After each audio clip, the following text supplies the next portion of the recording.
أعوذ بالله من الشيطان الرجيم. بسم الله الرحمن الرحيم. ألف لام ميم.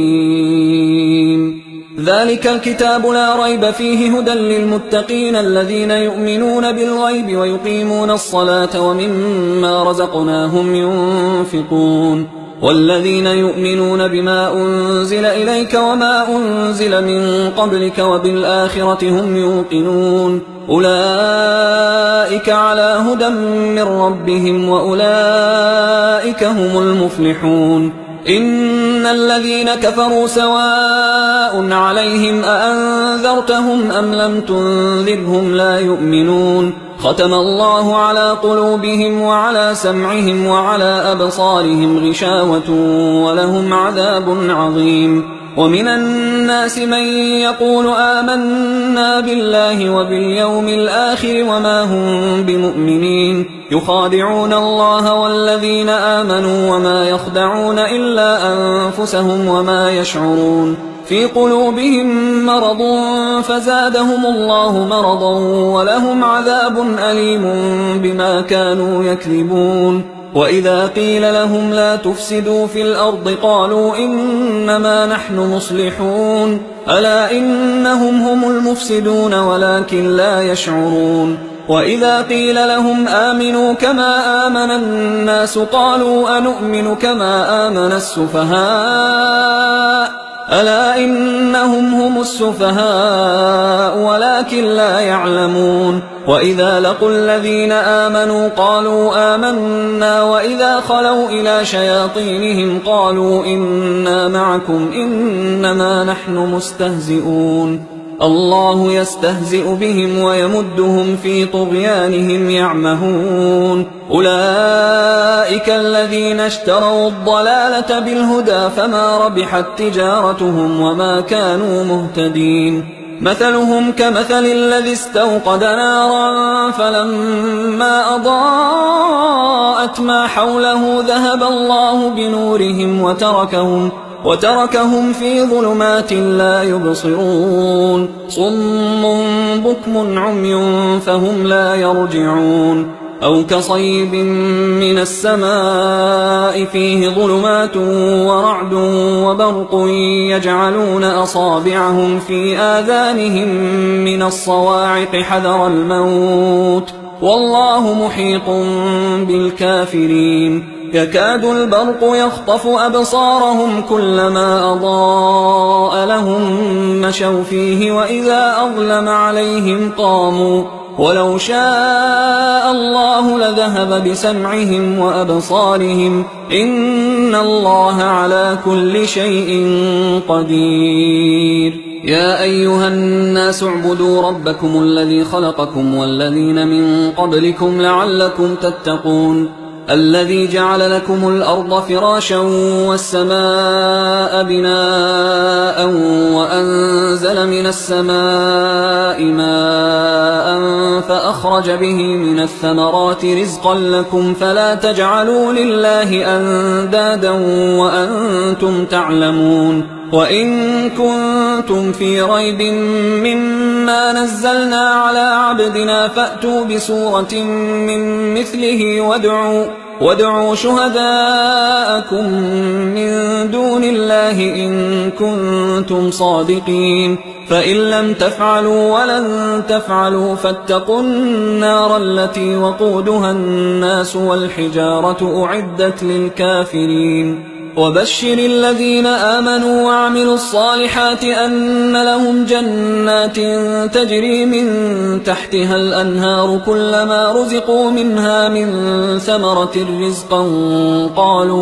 قالوا هذا الذي رزقنا من قبل وأتوا به متشابها ولهم فيها أزواج مطهرة وهم فيها خالدون. إن الله لا يستحيي أن يضرب مثلا ما بعوضة فما فوقها فأما الذين آمنوا فيعلمون أنه الحق من ربهم، وأما الذين كفروا فيقولون ماذا أراد الله بهذا مثلا يضل به كثيرا ويهدي به كثيرا وما يضل به إلا الفاسقين الذين ينقضون عهد الله من بعد ميثاقه ويقطعون ما أمر الله به أن يوصل ويفسدون في الأرض أولئك هم الخاسرون. كيف تكفرون بالله وكنتم أمواتا فأحياكم ثم يميتكم ثم يحييكم ثم إليه ترجعون. هو الذي خلق لكم ما في الأرض جميعا ثم استوى إلى السماء فسواهن 7 سماوات وهو بكل شيء عليم. وإذ قال ربك للملائكة إني جاعل في الأرض خليفة قالوا أتجعل فيها من يفسد فيها ويسفك الدماء ونحن نسبح بحمدك ونقدس لك قال إني أعلم ما لا تعلمون. وعلم آدم الأسماء كلها ثم عرضهم على الملائكة فقال أنبئوني بأسماء هؤلاء إن كنتم صادقين. قالوا سبحانك لا علم لنا إلا ما علمتنا إنك أنت العليم الحكيم. قال يا آدم أنبئهم بأسمائهم فلما أنبأهم بأسمائهم قال ألم أقل لكم إني أعلم غيب السماوات والأرض وأعلم ما تبدون وما كنتم تكتمون. وإذ قلنا للملائكة اسجدوا لآدم فسجدوا إلا إبليس أبى واستكبر وكان من الكافرين. وقلنا يا آدم اسكن أنت وزوجك الجنة وكلا منها رغدا حيث شئتما ولا تقربا هذه الشجرة فتكونا من الظالمين. فأزلهما الشيطان عنها فأخرجهما مما كانا فيه وقلنا اهبطوا بعضكم لبعض عدو ولكم في الأرض مستقر ومتاع إلى حين. فتلقى آدم من ربه كلمات فتاب عليه إنه هو التواب الرحيم. قلنا اهبطوا منها جميعا فإما يأتينكم مني هدى فمن تبع هداي فلا خوف عليهم ولا هم يحزنون. والذين كفروا وكذبوا بآياتنا أولئك أصحاب النار هم فيها خالدون. يا بني إسرائيل اذكروا نعمتي التي أنعمت عليكم وأوفوا بعهدي أوف بعهدكم وإياي فارهبون. وآمنوا بما أنزلت مصدقا لما معكم ولا تكونوا أول كافر به ولا تشتروا بآياتي ثمنا قليلا وإياي فاتقون. ولا تلبسوا الحق بالباطل وتكتموا الحق وأنتم تعلمون. وأقيموا الصلاة وآتوا الزكاة واركعوا مع الراكعين. أتأمرون الناس بالبر وتنسون أنفسكم وأنتم تتلون الكتاب أفلا تعقلون. واستعينوا بالصبر والصلاة وإنها لكبيرة إلا على الخاشعين الذين يظنون أنهم ملاقو ربهم وأنهم إليه راجعون. يا بني إسرائيل اذكروا نعمتي التي أنعمت عليكم وأني فضلتكم على العالمين. واتقوا يوما لا تجزي نفس عن نفس شيئا ولا يقبل منها شفاعة ولا يؤخذ منها عدل ولا هم ينصرون. وإذ نجيناكم من آل فرعون يسومونكم سوء العذاب يذبحون أبناءكم ويستحيون نساءكم وفي ذلكم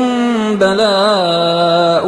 من ربكم عظيم. وإذ فرقنا بكم البحر فأنجيناكم وأغرقنا آل فرعون وأنتم تنظرون. وإذ واعدنا موسى 40 ليلة ثم اتخذتم العجل من بعده وأنتم ظالمون. ثم عفونا عنكم من بعد ذلك لعلكم تشكرون وإذ آتينا موسى الكتاب والفرقان لعلكم تهتدون وإذ قال موسى لقومه يا قوم إنكم ظلمتم أنفسكم باتخاذكم العجل فتوبوا إلى بارئكم فاقتلوا أنفسكم ذلكم خير لكم عند بارئكم فتاب عليكم إنه هو التواب الرحيم وإذ قلتم يا موسى لن نؤمن لك حتى نرى الله جهرة فأخذتكم الصاعقة وأنتم تنظرون ثم بعثناكم من بعد موتكم لعلكم تشكرون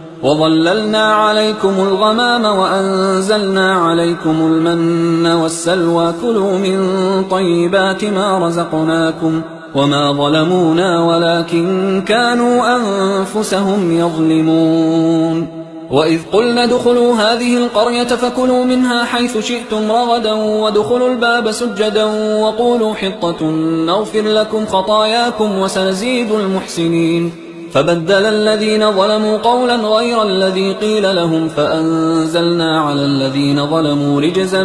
من السماء بما كانوا يفسقون وإذ استسقى موسى لقومه فقلنا اضرب بعصاك الحجر فانفجرت منه 12 عينا قد علم كل أناس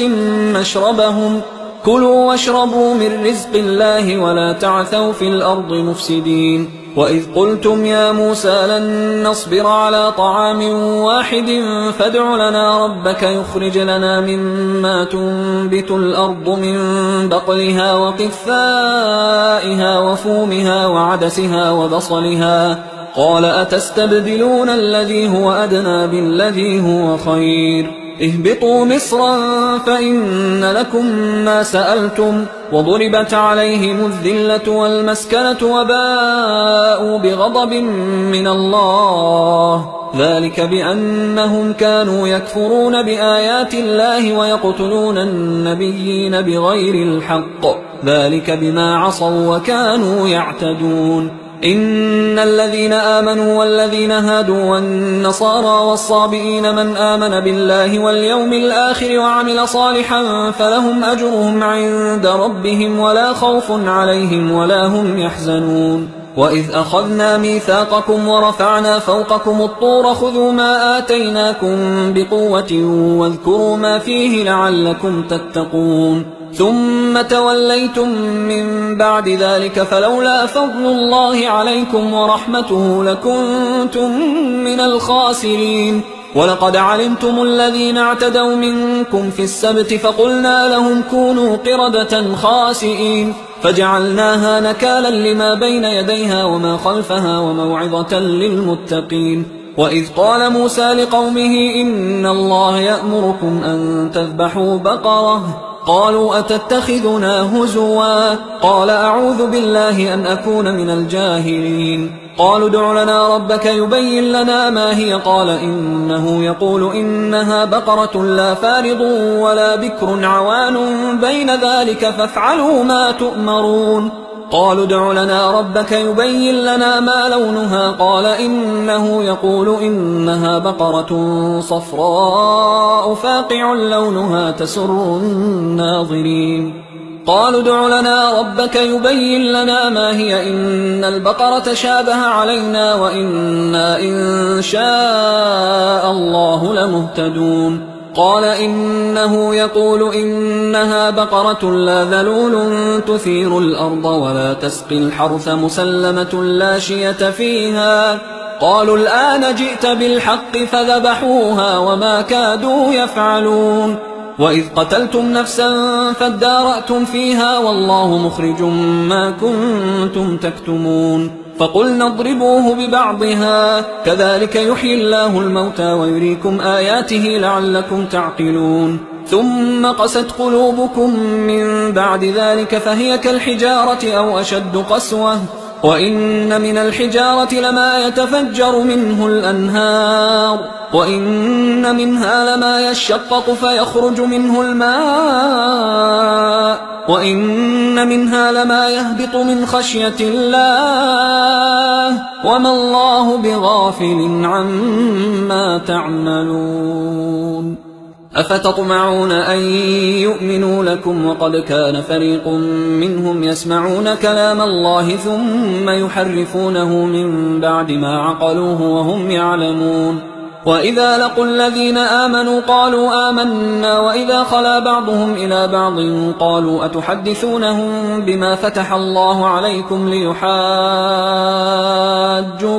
به عند ربكم أفلا تعقلون أولا يعلمون أن الله يعلم ما يسرون وما يعلنون ومنهم أميون لا يعلمون الكتاب إلا أماني وإنهم إلا يظنون فويل للذين يكتبون الكتاب بأيديهم ثم يقولون هذا من عند الله ليشتروا به ثمنا قليلا فويل لهم مما كتبت أيديهم وويل لهم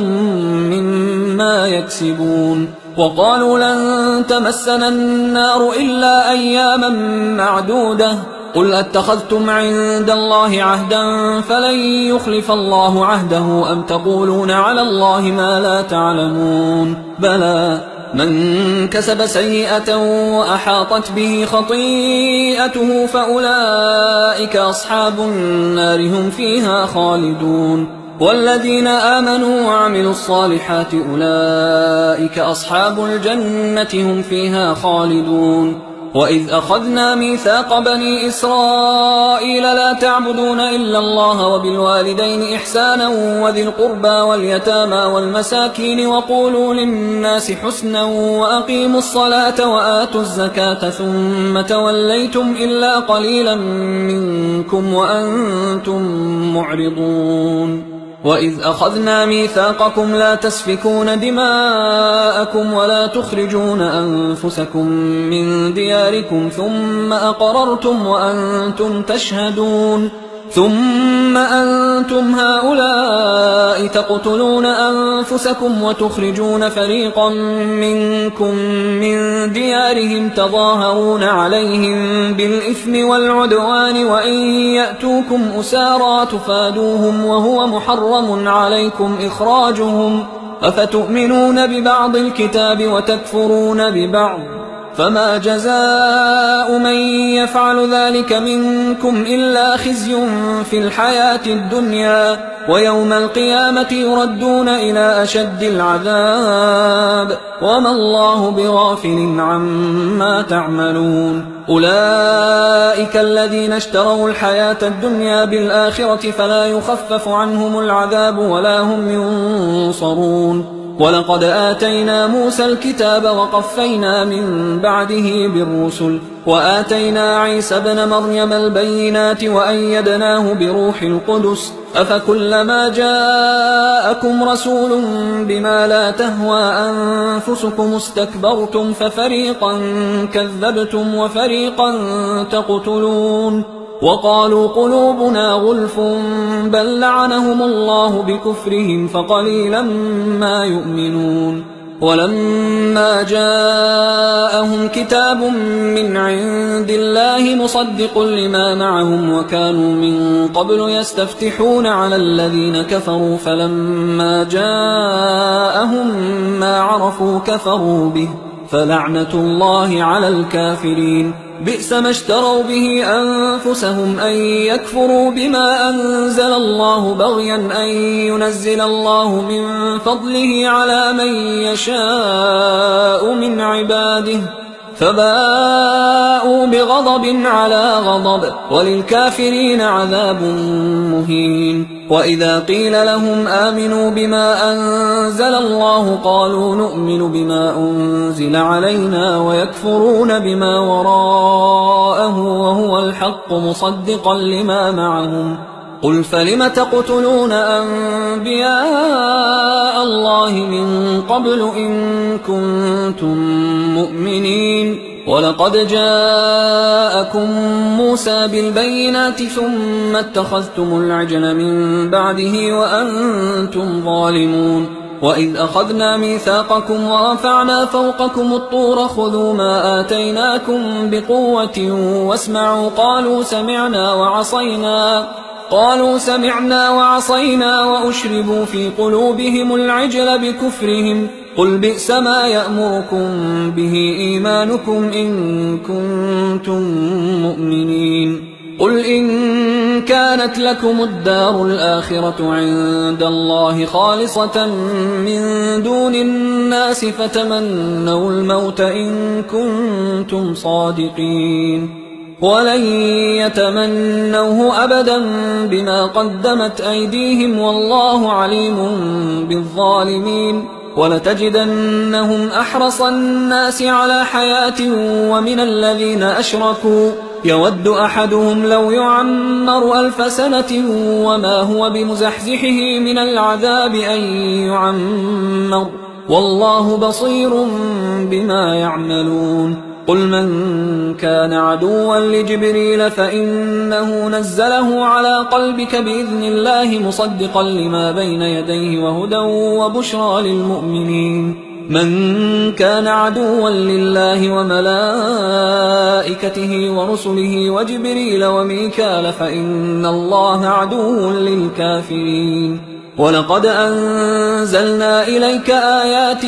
بينات وما يكفر بها إلا الفاسقون أوكلما عاهدوا عهدا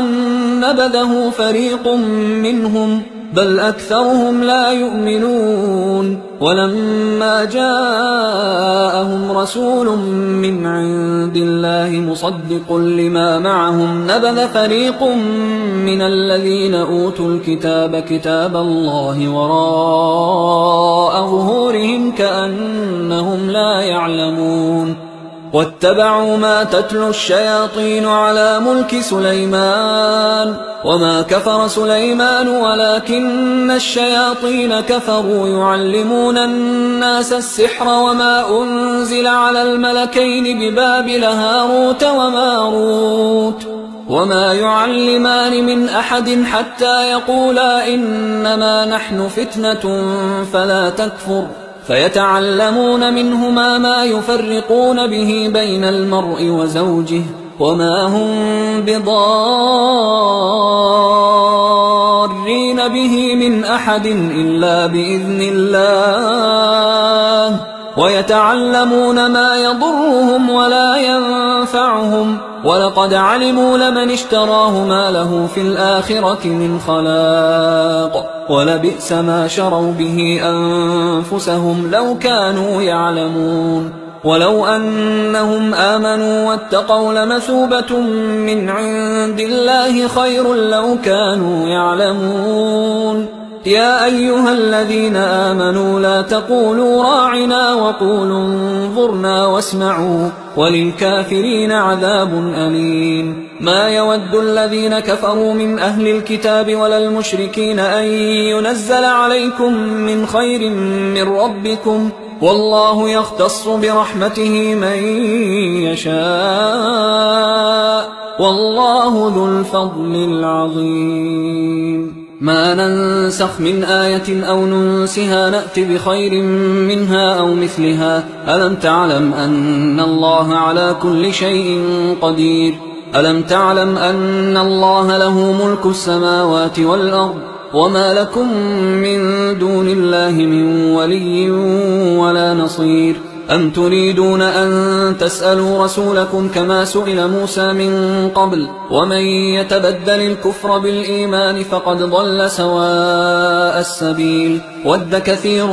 من أهل الكتاب لو يردونكم من بعد إيمانكم كفارا حسدا من عند أنفسهم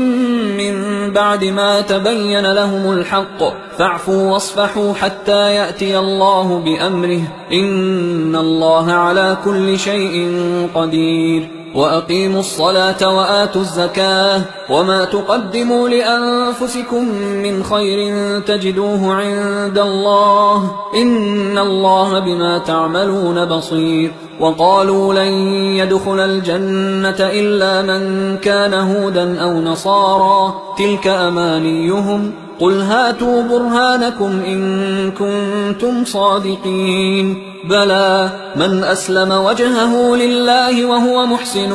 فله أجره عند ربه ولا خوف عليهم ولا هم يحزنون. وقالت اليهود ليست النصارى على شيء وقالت النصارى ليست اليهود على شيء وهم يتلون الكتاب كذلك قال الذين لا يعلمون مثل قولهم فالله يحكم بينهم يوم القيامة فيما كانوا فيه يختلفون. ومن أظلم ممن منع مساجد الله أن يذكر فيها اسمه وسعى في خرابها أولئك ما كان لهم أن يدخلوها إلا خائفين لهم في الدنيا خزي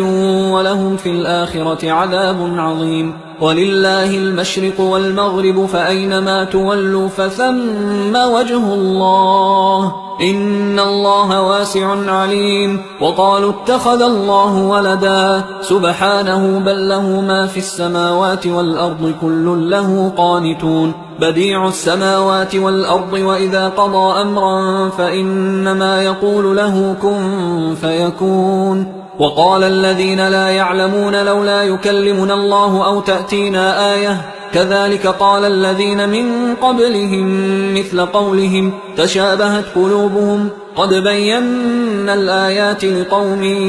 يوقنون. إنا أرسلناك بالحق بشيرا ونذيرا ولا تسأل عن أصحاب الجحيم. ولن ترضى عنك اليهود ولا النصارى حتى تتبع ملتهم قل إن هدى الله هو الهدى ولئن اتبعت أهواءهم بعد الذي جاءك من العلم ما لك من الله من ولي ولا نصير. الذين آتيناهم الكتاب يتلونه حق تلاوته أولئك يؤمنون به ومن يكفر به فأولئك هم الخاسرون. يا بني إسرائيل اذكروا نعمتي التي أنعمت عليكم وأني فضلتكم على العالمين واتقوا يوما لا تجزي نفس عن نفس شيئا ولا يقبل منها عدل ولا تنفعها شفاعة ولا هم ينصرون. وإذ ابتلى إبراهيم ربه بكلمات فأتمهن قال إني جاعلك للناس إماما قال ومن ذريتي قال لا ينال عهد الظالمين. وإذ جعلنا البيت مثابة للناس وأمنا واتخذوا من مقام إبراهيم مصلى وعهدنا إلى إبراهيم وإسماعيل أن طهرا بيتي للطائفين والعاكفين والركع السجود. وإذ قال إبراهيم رب اجعل هذا بلدا آمنا وارزق أهله من الثمرات من آمن منهم بالله واليوم الآخر قال ومن كفر فأمتعه قليلا ثم أضطره إلى عذاب النار وبئس المصير. وإذ يرفع إبراهيم القواعد من البيت وإسماعيل ربنا تقبل منا إنك أنت السميع العليم ربنا وجعلنا مسلمين لك ومن ذريتنا أمة مسلمة لك وأرنا مناسكنا وتب علينا إنك أنت التواب الرحيم. ربنا وبعث فيهم رسولا منهم يتلو عليهم آياتك ويعلمهم الكتاب والحكمة ويزكيهم إنك أنت العزيز الحكيم. ومن يرغب عن ملة إبراهيم إلا من سفه نفسه ولقد اصطفيناه في الدنيا وإنه في الآخرة لمن الصالحين إذ قال له ربه أسلم قال أسلمت لرب العالمين ووصى بها إبراهيم بنيه ويعقوب يا بني إن الله اصطفى لكم الدين فلا تموتن إلا وأنتم مسلمون أم كنتم شهداء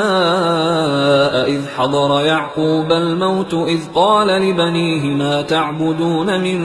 بعدي قالوا نعبد إلهك وإله آبائك إبراهيم وإسماعيل وإسحاق إلها واحدا ونحن له مسلمون تلك أمة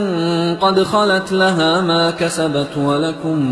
ما كسبتم ولا تسألون عما كانوا يعملون وقالوا كونوا هودا أو نصارى تهتدوا قل بل ملة إبراهيم حنيفا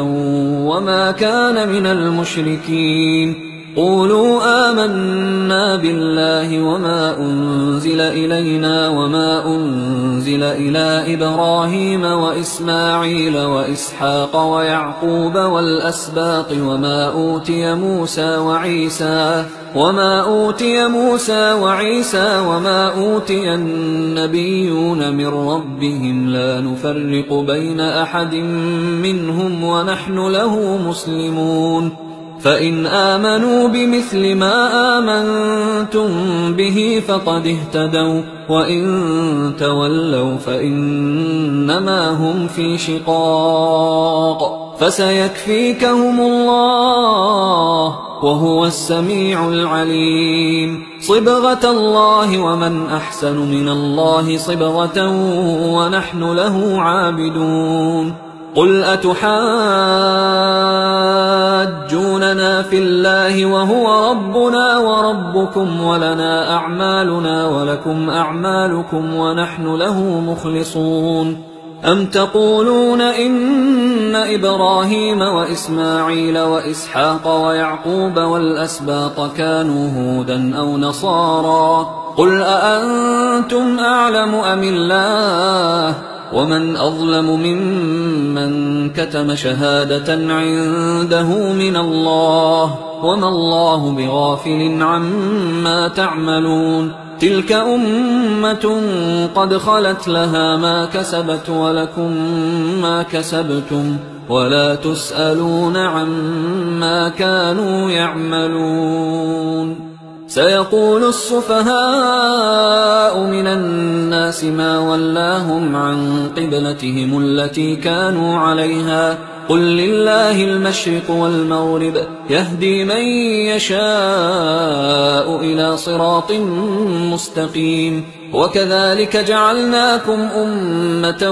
وسطا لتكونوا شهداء على الناس ويكون الرسول عليكم شهيدا وما جعلنا القبلة التي كنت عليها إلا لنعلم من يتبع الرسول ممن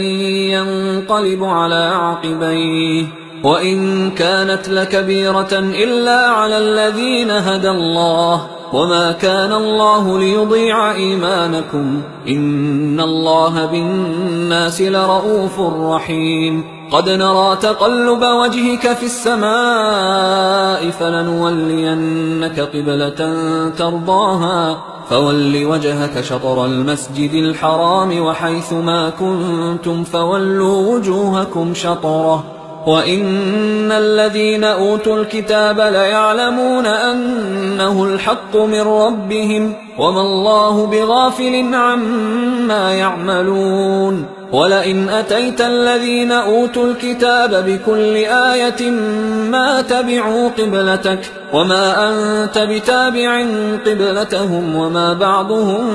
بتابع قبلة بعض ولئن اتبعت أهواءهم من بعد ما جاءك من العلم إنك إذا لمن الظالمين الذين آتيناهم الكتاب يعرفونه كما يعرفون أبناءهم وإن فريقا منهم ليكتمون الحق وهم يعلمون. الحق من ربك فلا تكونن من الممترين. ولكل وجهة هو موليها فاستبقوا الخيرات أينما تكونوا يأت بكم الله جميعا إن الله على كل شيء قدير. ومن حيث خرجت فول وجهك شطر المسجد الحرام وإنه للحق من ربك وما الله بغافل عما تعملون. ومن حيث خرجت فول وجهك شطر المسجد الحرام وحيث ما كنتم فولوا وجوهكم شطره لئلا يكون للناس عليكم حجة إلا الذين ظلموا منهم فلا تخشوهم واخشوني ولأتم نعمتي عليكم ولعلكم تهتدون. كما أرسلنا فيكم رسولا منكم يتلو عليكم آياتنا ويزكيكم ويعلمكم الكتاب والحكمة ويعلمكم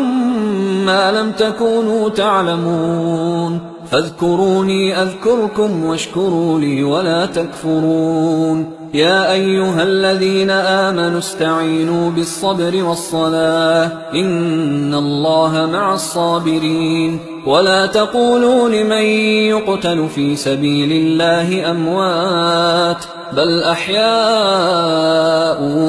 ولكن لا تشعرون. ولنبلونكم بشيء من الخوف والجوع ونقص من الأموال والأنفس والثمرات وبشر الصابرين الذين إذا أصابتهم مصيبة قالوا إنا لله وإنا إليه راجعون. أولئك عليهم صلوات من ربهم ورحمة وأولئك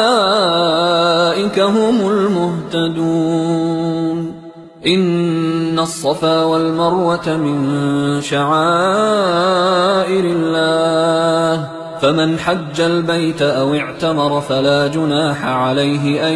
يطوف بهما ومن تطوع خيرا فإن الله شاكر عليم. إن الذين يكتمون ما أنزلنا من البينات والهدى من بعد ما بيناه للناس في الكتاب أولئك يلعنهم الله ويلعنهم اللاعنون إلا الذين تابوا وأصلحوا وبينوا فأولئك أتوب عليهم وأنا التواب الرحيم. إن الذين كفروا وماتوا وهم كفار أولئك عليهم لعنة الله والملائكة والناس أجمعين خالدين فيها لا يخفف عنهم العذاب ولا هم ينظرون. وإلهكم إله واحد لا إله إلا هو الرحمن الرحيم. إن في خلق السماوات والأرض واختلاف الليل والنهار والفلك التي تجري في البحر بما ينفع الناس وما أنزل الله من السماء من ماء فأحيا به الأرض بعد موتها وبث فيها من كل دابة وتصريف الرياح والسحاب المسخر بين السماء والأرض لآيات لقوم يعقلون. ومن الناس من يتخذ من دون الله أندادا يحبونهم كحب الله والذين آمنوا أشد حبا لله. ولو يرى الذين ظلموا إذ يرون العذاب أن القوة لله جميعا وأن الله شديد العذاب. إذ تبرأ الذين اتبعوا من الذين اتبعوا ورأوا العذاب وتقطعت بهم الأسباب وقال الذين اتبعوا لو أن لنا كرة فنتبرأ منهم كما تبرأوا منا كذلك يريهم الله أعمالهم حسرات عليهم وما هم بخارجين من النار. يا أيها الناس كلوا مما في الأرض حلالا طيبا ولا تتبعوا خطوات الشيطان إنه لكم عدو مبين. إنما يأمركم بالسوء والفحشاء وأن تقولوا على الله ما لا تعلمون. وإذا قيل لهم اتبعوا ما أنزل الله قالوا بل نتبع ما ألفينا عليه آباءنا أولو كان آباؤهم لا يعقلون شيئا ولا يهتدون. ومثل الذين كفروا كمثل الذي ينعق بما لا يسمع إلا دعاء ونداء صم بكم عمي فهم لا يعقلون. يا أيها الذين آمنوا كلوا من طيبات ما رزقناكم واشكروا لله إن كنتم إياه تعبدون. إنما حرم عليكم الميتة والدم ولحم الخنزير وما أهل به لغير الله فمن اضطر غير باغ ولا عاد فلا إثم عليه إن الله غفور رحيم. إن الذين يكتمون ما أنزل الله من الكتاب ويشترون به ثمنا قليلا أولئك ما يأكلون في بطونهم إلا النار ولا يكلمهم الله يوم القيامة ولا يزكيهم ولهم عذاب أليم. أولئك الذين اشتروا الضلالة بالهدى والعذاب بالمغفرة فما أصبرهم على النار ذلك بأن الله نزل الكتاب بالحق وإن الذين اختلفوا في الكتاب لفي شقاق بعيد. ليس البر أن تولوا وجوهكم قبل المشرق والمغرب ولكن البر من آمن بالله واليوم الآخر والملائكة والكتاب والنبيين وآتى المال على حبه ذوي القربى واليتامى والمساكين وابن السبيل والسائلين وفي الرقاب وأقام الصلاة وآتى الزكاة والموفون بعهدهم إذا عاهدوا والصابرين في البأساء والضراء وحين البأس أولئك الذين صدقوا وأولئك هم المتقون. يا أيها الذين آمنوا كتب عليكم القصاص في القتلى الحر بالحر والعبد بالعبد والأنثى بالأنثى فمن عفي له من أخيه شيء فاتباع بالمعروف وأداء إليه بإحسان ذلك تخفيف من ربكم ورحمة فمن اعتدى بعد ذلك فله عذاب أليم. ولكم في القصاص حياة يا أولي الألباب لعلكم تتقون. كتب عليكم إذا حضر أحدكم الموت إن ترك خيرا الوصية للوالدين والأقربين بالمعروف حقا على المتقين فمن بدله بعدما سمعه فإنما إثمه على الذين يبدلونه إن الله سميع عليم. فمن خاف من موص جنفا أو إثما فأصلح بينهم فلا إثم عليه إن الله غفور رحيم. يا أيها الذين آمنوا كتب عليكم الصيام كما كتب على الذين من قبلكم لعلكم تتقون أياما معدودات، فمن كان منكم مريضا أو على سفر فعدة من أيام أخر، وعلى الذين يطيقونه فدية طعام مسكين، فمن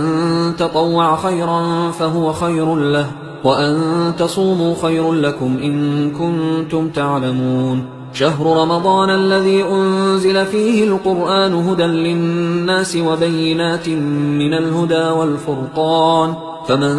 شهد منكم الشهر فليصم، ومن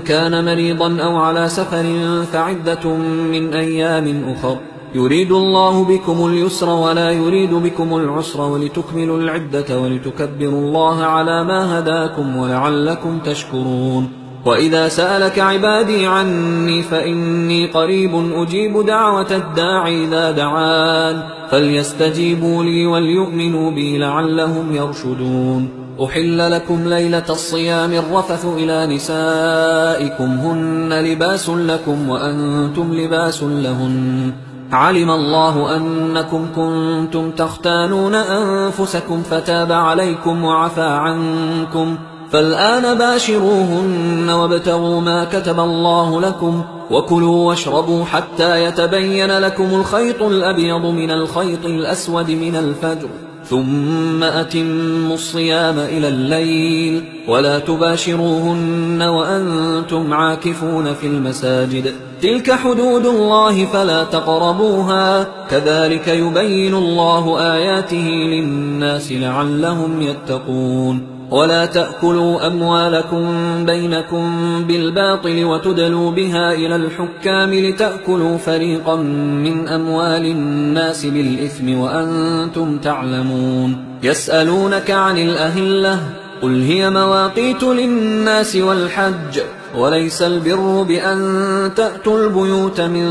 ظهورها ولكن البر من اتقى، وأتوا البيوت من أبوابها واتقوا الله لعلكم تفلحون. وقاتلوا في سبيل الله الذين يقاتلونكم ولا تعتدوا إن الله لا يحب المعتدين. وَاقْتُلُوهُمْ حَيْثُ ثَقِفْتُمُوهُمْ وَأَخْرِجُوهُمْ مِنْ حَيْثُ أَخْرَجُوكُمْ وَالْفِتْنَةُ أَشَدُّ مِنَ الْقَتْلِ وَلَا تُقَاتِلُوهُمْ عِندَ الْمَسْجِدِ الْحَرَامِ حَتَّى يُقَاتِلُوكُمْ فِيهِ فَإِنْ قَاتَلُوكُمْ فَاقْتُلُوهُمْ كَذَلِكَ جَزَاءُ الْكَافِرِينَ فَإِنِ انْتَهَوْا فَإِنَّ اللَّهَ غَفُورٌ رَحِيمٌ. وقاتلوهم حتى لا تكون فتنة ويكون الدين لله، فإن انتهوا فلا عدوان إلا على الظالمين. الشهر الحرام بالشهر الحرام والحرمات قصاص، فمن اعتدى عليكم فاعتدوا عليه بمثل ما اعتدى عليكم، واتقوا الله واعلموا أن الله مع المتقين. وأنفقوا في سبيل الله ولا تلقوا بأيديكم إلى التهلكة وأحسنوا إن الله يحب المحسنين. وأتموا الحج والعمرة لله، فإن أحصرتم فما استيسر من الهدي، ولا تحلقوا رؤوسكم حتى يبلغ الهدي محله، فمن كان منكم مريضا أو به أذى من رأسه ففدية من صيام أو صدقة أو نسك، فإذا أمنتم فمن تمتع بالعمرة إلى الحج فما استيسر من الهدي، فمن لم يجد فصيام 3 أيام في الحج و7 إذا رجعتم، تلك 10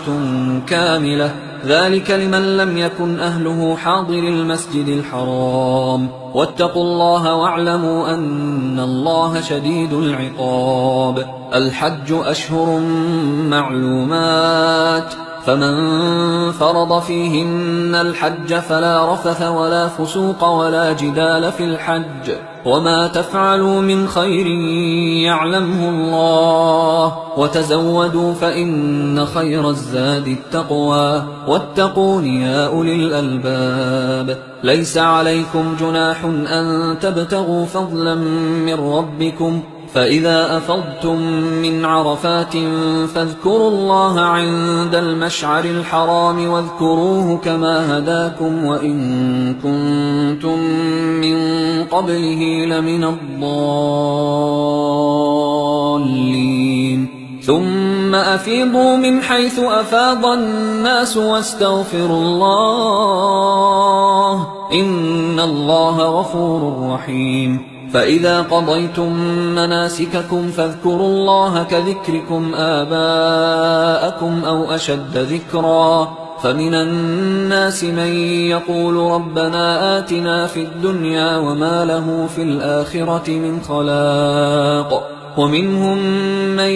يقول ربنا آتنا في الدنيا حسنة وفي الآخرة حسنة وقنا عذاب النار أولئك لهم نصيب مما كسبوا والله سريع الحساب واذكروا الله في أيام معدودات فمن تعجل في يومين فلا إثم عليه ومن تأخر فلا إثم عليه لمن اتقى واتقوا الله واعلموا أنكم إليه تحشرون ومن الناس من يعجبك قوله في الحياة الدنيا ويشهد الله على ما في قلبه وهو ألد الخصام وإذا تولى سعى في الأرض ليفسد فيها ويهلك الحرث والنسل والله لا يحب الفساد وإذا قيل له اتق الله أخذته العزة بالإثم فحسبه جهنم ولبئس المهاد ومن الناس من يشري نفسه ابتغاء مرضات الله والله رؤوف بالعباد يا أيها الذين آمنوا ادخلوا في السلم كافة ولا تتبعوا خطوات الشيطان إنه لكم عدو مبين فإن زللتم من بعد ما جاءتكم البينات فاعلموا أن الله عزيز حكيم هل ينظرون إلا أن يأتيهم الله في ظلل من الغمام والملائكة وقضي الأمر وإلى الله ترجع الأمور سل بني إسرائيل كم آتيناهم من آية بينة ومن يبدل نعمة الله من بعد ما جاءته فإن الله شديد العقاب زين للذين كفروا الحياة الدنيا ويسخرون من الذين آمنوا والذين اتقوا فوقهم يوم القيامة والله يرزق من يشاء بغير حساب كان الناس أمة واحدة فبعث الله النبيين مبشرين ومنذرين وأنزل معهم الكتاب بالحق ليحكم بين الناس فيما اختلفوا فيه وما اختلف فيه إلا الذين أوتوه من بعد ما جاءتهم البينات بغيا بينهم فهدى الله الذين آمنوا لما اختلفوا فيه من الحق بإذنه والله يهدي من يشاء إلى صراط مستقيم أم حسبتم أن تدخلوا الجنة ولما يأتكم مثل الذين خلوا من قبلكم مستهم البأساء والضراء وزلزلوا حتى يقول الرسول والذين آمنوا معه متى نصر الله ألا إن نصر الله قريب يسألونك ماذا ينفقون قل ما أنفقتم من خير فللوالدين والأقربين واليتامى والمساكين وابن السبيل وما تفعلوا من خير فإن الله به عليم كتب عليكم القتال وهو كره لكم وعسى أن تكرهوا شيئا وهو خير لكم وعسى أن تحبوا شيئا وهو شر لكم والله يعلم وأنتم لا تعلمون يسألونك عن الشهر الحرام قتال فيه قل قتال فيه كبير وصد عن سبيل الله وكفر به والمسجد الحرام وإخراج أهله منه أكبر عند الله والفتنة أكبر من القتل ولا يزالون يقاتلونكم حتى يردوكم عن دينكم إن استطاعوا ومن يرتدد منكم عن دينه فيمت وهو كافر فأولئك حبطت أعمالهم في الدنيا والآخرة وأولئك أصحاب النار هم فيها خالدون إن الذين آمنوا والذين هاجروا وجاهدوا في سبيل الله أولئك يرجون رحمة الله والله غفور رحيم يسألونك عن الخمر والميسر قل فيهما إثم كبير ومنافع للناس وإثمهما أكبر من نفعهما ويسألونك ماذا ينفقون قل العفو كذلك يبين الله لكم الآيات لعلكم تتفكرون في الدنيا والآخرة ويسألونك عن اليتامى قل إصلاح لهم خير وإن تخالطوهم فإخوانكم والله يعلم المفسد من المصلح ولو شاء الله لأعنتكم إن الله عزيز حكيم ولا تنكحوا المشركات حتى يؤمن ولأمة مؤمنة خير من مشركة ولو أعجبتكم ولا تنكحوا المشركين حتى يؤمنوا ولعبد مؤمن خير من مشرك ولو أعجبكم أولئك يدعون إلى النار والله يدعو إلى الجنة والمغفرة بإذنه ويبين آياته للناس لعلهم يتذكرون ويسألونك عن المحيض قل هو أذى فاعتزلوا النساء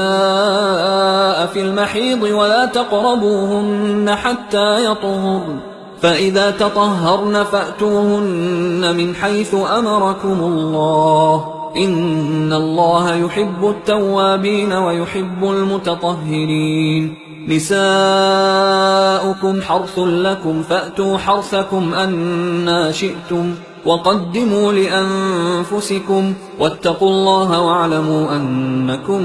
ملاقوه وبشر المؤمنين ولا تجعلوا الله عرضة لأيمانكم أن تبروا وتتقوا وتصلحوا بين الناس والله سميع عليم لا يؤاخذكم الله باللغو في أيمانكم ولكن يؤاخذكم بما كسبت قلوبكم والله غفور حليم للذين يؤلون من نسائهم تربص 4 أشهر فإن فاءوا فإن الله غفور رحيم وإن عزموا الطلاق فإن الله سميع عليم والمطلقات يتربصن بأنفسهن 3 قروء ولا يحل لهن أن يكتمن ما خلق الله في أرحامهن إن كن يؤمن بالله واليوم الآخر وبعولتهن أحق بردهن في ذلك إن أرادوا إصلاحا ولهن مثل الذي عليهن بالمعروف وللرجال عليهن درجة والله عزيز حكيم الطلاق 2 فإمساك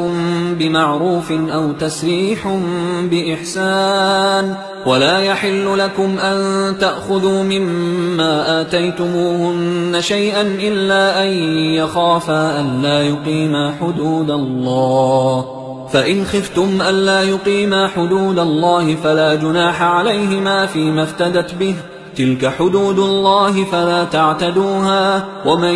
يتعد حدود الله فأولئك هم الظالمون. فإن طلقها فلا تحل له من بعد حتى تنكح زوجا غيره، فإن طلقها فلا جناح عليهما أن يتراجعا إن ظنا أن يقيما حدود الله، وتلك حدود الله يبينها لقوم يعلمون. وإذا طلقتم النساء فبلغن أجلهن فأمسكوهن بمعروف أو سرحوهن بمعروف، ولا تمسكوهن ضرارا لتعتدوا، ومن يفعل ذلك فقد ظلم نفسه. ولا تتخذوا آيات الله هزوا، واذكروا نعمة الله عليكم وما أنزل عليكم من الكتاب والحكمة يعظكم به، واتقوا الله واعلموا أن الله بكل شيء عليم. وإذا طلقتم النساء فبلغن أجلهن فلا تعضلوهن أن ينكحن أزواجهن إذا تراضوا بينهم بالمعروف، ذلك يوعظ به من كان منكم يؤمن بالله واليوم الآخر، ذلكم أزكى لكم وأطهر، والله يعلم وأنتم لا تعلمون. والوالدات يرضعن أولادهن حولين كاملين لمن أراد أن يتم الرضاعة، وعلى المولود له رزقهن وكسوتهن بالمعروف، لا تكلف نفس إلا وسعها، لا تضار والدة بولدها ولا مولود له بولده، وعلى الوارث مثل ذلك، فإن أرادا فصالا عن تراض منهما وتشاور فلا جناح عليهما. وإن أردتم أن تسترضعوا أولادكم فلا جناح عليكم إذا سلمتم ما آتيتم بالمعروف، واتقوا الله واعلموا أن الله بما تعملون بصير. والذين يتوفون منكم ويذرون أزواجا يتربصن بأنفسهن 4 أشهر و10، فإذا بلغن أجلهن فلا جناح عليكم فيما فعلن في أنفسهن بالمعروف، والله بما تعملون خبير. ولا جناح عليكم فيما عرضتم به من خطبة النساء أو أكننتم في أنفسكم، علم الله أنكم ستذكرونهن ولكن لا تواعدوهن سرا إلا أن تقولوا قولا معروفا. ولا تعزموا عقدة النكاح حتى يبلغ الكتاب أجله، واعلموا أن الله يعلم ما في أنفسكم فاحذروه، واعلموا أن الله غفور حليم. لا جناح عليكم إن طلقتم النساء ما لم تمسوهن أو تفرضوا لهن فريضة، ومتعوهن على الموسع قدره وعلى المقتر قدره متاعا بالمعروف حقا على المحسنين. وإن طلقتموهن من قبل أن تمسوهن وقد فرضتم لهن فريضة فنصف ما فرضتم إلا أن يعفون أو يعفو الذي بيده عقدة النكاح، وأن تعفوا أقرب للتقوى، ولا تنسوا الفضل بينكم، إن الله بما تعملون بصير. حافظوا على الصلوات والصلاة الوسطى وقوموا لله قانتين. فإن خفتم فرجالا أو ركبانا، فإذا أمنتم فاذكروا الله كما علمكم ما لم تكونوا تعلمون. والذين يتوفون منكم ويذرون أزواجا وصية لأزواجهم متاعا إلى الحول غير إخراج، فإن خرجن فلا جناح عليكم فيما فعلن في أنفسهن من معروف، والله عزيز حكيم. وللمطلقات متاع بالمعروف حقا على المتقين، كذلك يبين الله لكم آياته لعلكم تعقلون. ألم تر إلى الذين خرجوا من ديارهم وهم ألوف حذر الموت فقال لهم الله موتوا ثم أحياهم، إن الله لذو فضل على الناس ولكن أكثر الناس لا يشكرون. وقاتلوا في سبيل الله واعلموا أن الله سميع عليم. من ذا الذي يقرض الله قرضا حسنا فيضاعفه له أضعافا كثيرة، والله يقبض ويبسط وإليه ترجعون. ألم تر إلى الملأ من بني إسرائيل من بعد موسى إذ قالوا لنبي له مبعث لنا ملكا نقاتل في سبيل الله، قال هل عسيتم إن كتب عليكم القتال ألا تقاتلوا؟ قالوا وما لنا ألا نقاتل في سبيل الله وقد أخرجنا من ديارنا وأبنائنا، فلما كتب عليهم القتال تولوا إلا قليلا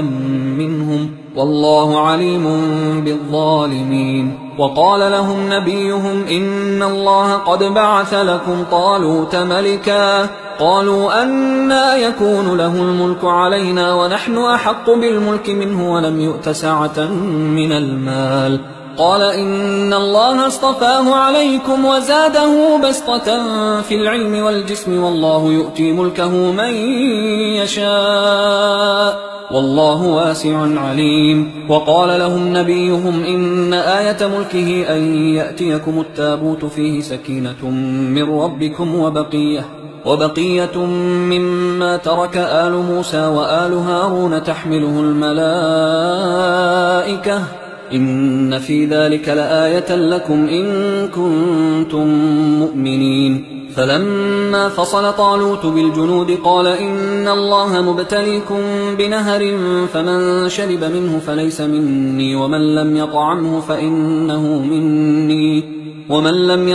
فإنه مني إلا من اغترف غرفة بيده، فشربوا منه إلا قليلا منهم. فلما جاوزه هو والذين آمنوا معه قالوا لا طاقة لنا اليوم بجالوت وجنوده.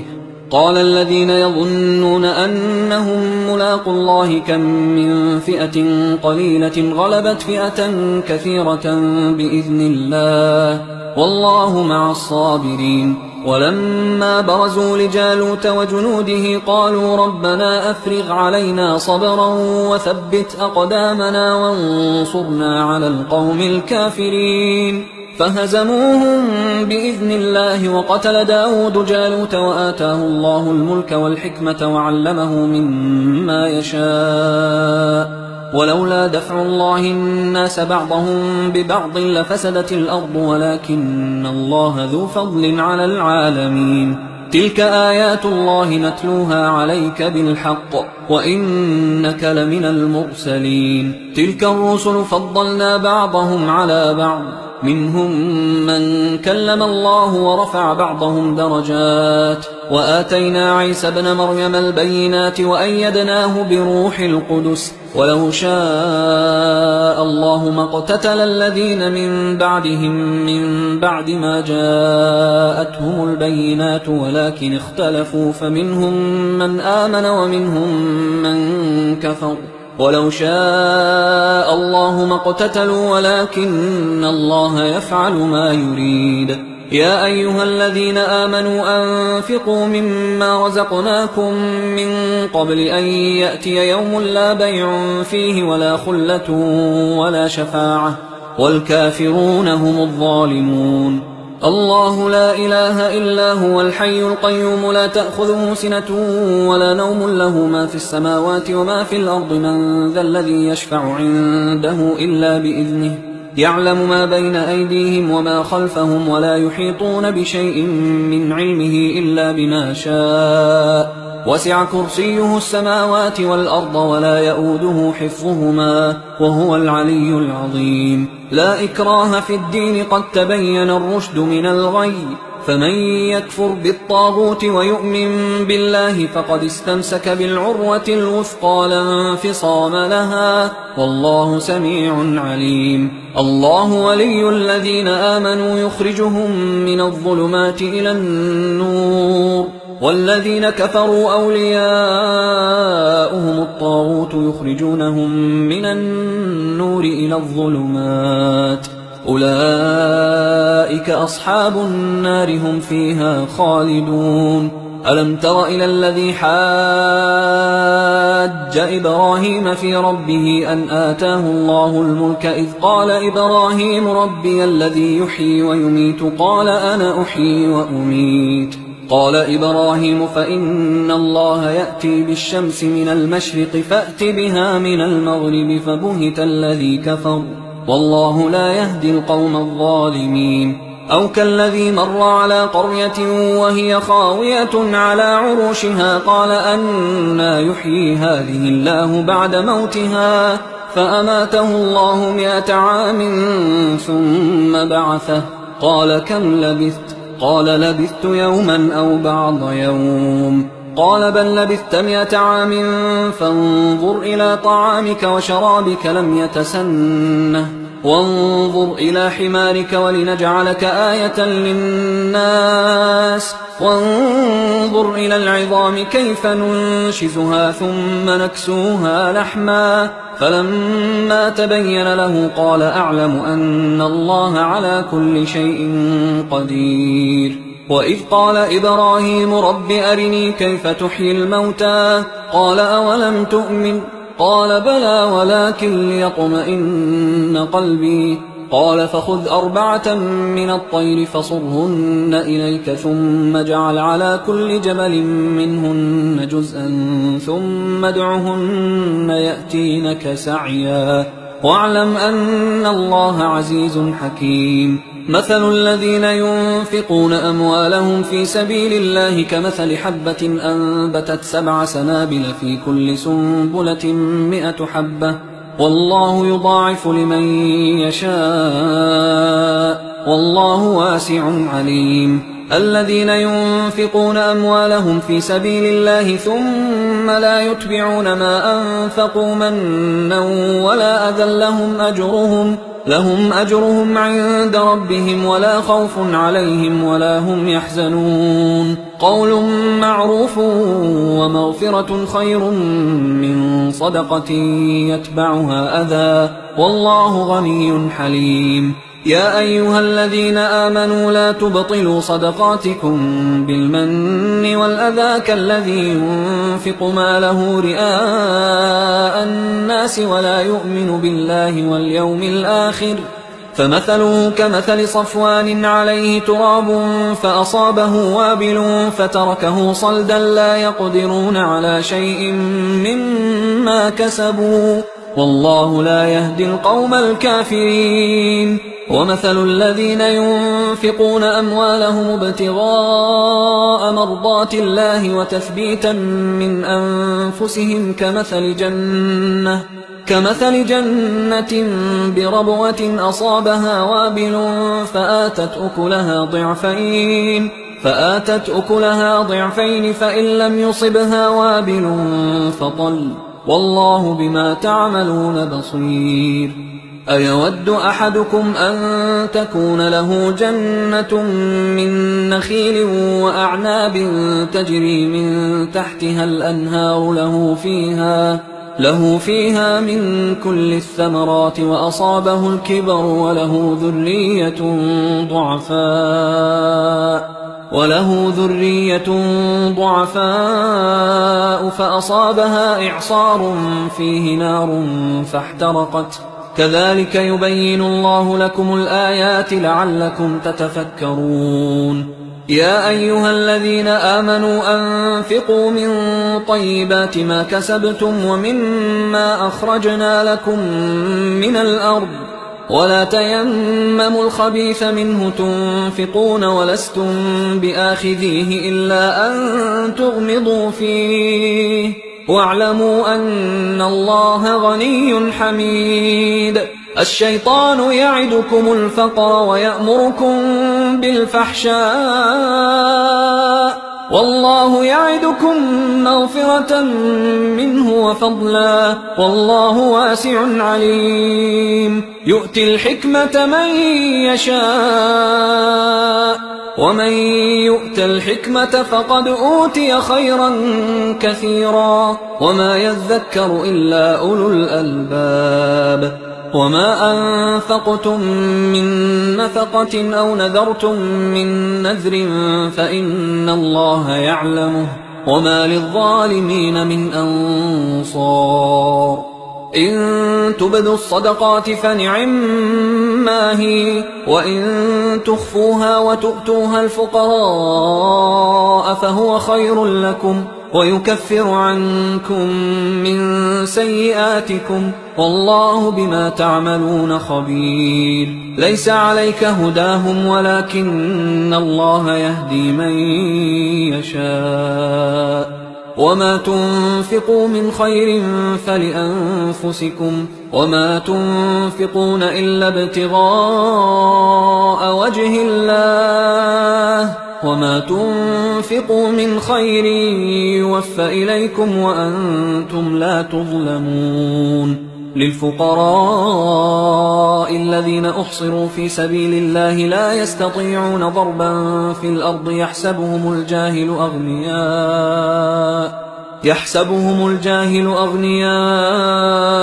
من التعفف تعرفهم بسيماهم لا يسألون الناس إلحافا وما تنفقوا من خير فإن الله به عليم الذين ينفقون أموالهم بالليل والنهار سرا وعلانية فلهم أجرهم عند ربهم ولا خوف عليهم ولا هم يحزنون الذين يأكلون الربا لا يقومون إلا كما يقوم الذي يتخبطه الشيطان من المس ذلك بأنهم قالوا إنما البيع مثل الربا وأحل الله البيع وحرم الربا فمن جاءه موعظة من ربه فانتهى فله ما سلف وأمره إلى الله ومن عاد فأولئك أصحاب النار هم فيها خالدون يمحق الله الربا ويربي الصدقات والله لا يحب كل كفار أثيم إن الذين آمنوا وعملوا الصالحات وأقاموا الصلاة وآتوا الزكاة لهم أجرهم عند ربهم ولا خوف عليهم ولا هم يحزنون يا أيها الذين آمنوا اتقوا الله وذروا ما بقي من الربا إن كنتم مؤمنين فإن لم تفعلوا فأذنوا بحرب من الله ورسوله وإن تبتم فلكم رؤوس أموالكم لا تظلمون ولا تظلمون وإن كان ذو عسرة فنظرة إلى ميسرة وأن تصدقوا خير لكم إن كنتم تعلمون واتقوا يوما ترجعون فيه إلى الله ثم توفى كل نفس ما كسبت وهم لا يظلمون يا أيها الذين آمنوا إذا تداينتم بدين إلى أجل مسمى فاكتبوه وليكتب بينكم كاتب بالعدل ولا يأب كاتب أن يكتب كما علمه الله فليكتب وليملل الذي عليه الحق وليتق الله ربه ولا يبخس منه شيئا فإن كان الذي عليه الحق سفيها أو ضعيفا أو لا يستطيع أن يمله فليملل وليه بالعدل واستشهدوا شهيدين من رجالكم فإن لم يكونا رجلين فرجل وامرأتان ممن ترضون من الشهداء أن تضل إحداهما فتذكر إحداهما الأخرى ولا يأبى الشهداء إذا ما دعوا ولا تسأموا أن تكتبوه صغيرا أو كبيرا إلى أجله ذلكم أقسط عند الله وأقوم للشهادة وأدنى أن لا ترتابوا إلا أن تكون تجارة حاضرة تديرونها بينكم فليس عليكم جناح ألا تكتبوها، وأشهدوا إذا تبايعتم ولا يضار كاتب ولا شهيد، وإن تفعلوا فإنه فسوق بكم، واتقوا الله ويعلمكم الله، والله بكل شيء عليم. وإن كنتم على سفر ولم تجدوا كاتبا فرهان مقبوضة، فإن أمن بعضكم بعضا فليؤدي الذي اؤتمن أمانته وليتق الله ربه ولا تكتموا الشهادة، ومن يكتمها فإنه آثم قلبه، والله بما تعملون عليم. لله ما في السماوات وما في الأرض، وإن تبدوا ما في أنفسكم أو تخفوه يحاسبكم به الله، فيغفر لمن يشاء ويعذب من يشاء، والله على كل شيء قدير. آمن الرسول بما أنزل إليه من ربه والمؤمنون كل آمن بالله وملائكته وكتبه ورسله لا نفرق بين أحد من رسله، وقالوا سمعنا وأطعنا غفرانك ربنا وإليك المصير. لا يكلف الله نفسا إلا وسعها، لها ما كسبت وعليها ما اكتسبت، ربنا لا تؤاخذنا إن نسينا أو أخطأنا، ربنا ولا تحمل علينا إصرا كما حملته على الذين من قبلنا، ربنا ولا تحملنا ما لا طاقة لنا به، واعف عنا واغفر لنا وارحمنا، أنت مولانا فانصرنا على القوم الكافرين. حصريا على قارئ القرآن.